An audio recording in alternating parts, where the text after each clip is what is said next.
Melissa, and this is my egg project. My project name is called Straw Balloon. I created a pyramid out of straws and tape.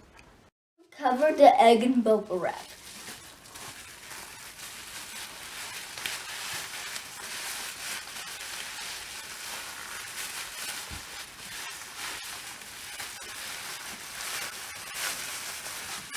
Place the egg inside a plastic container filled with balloons.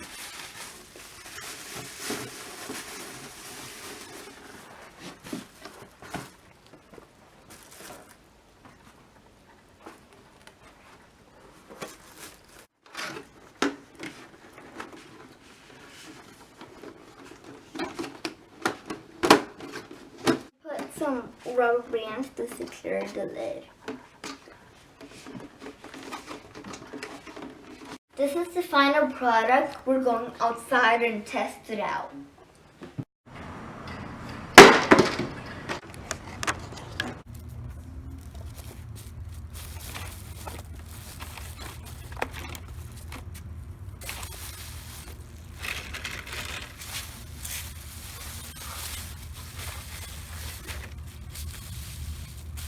A moment of truth.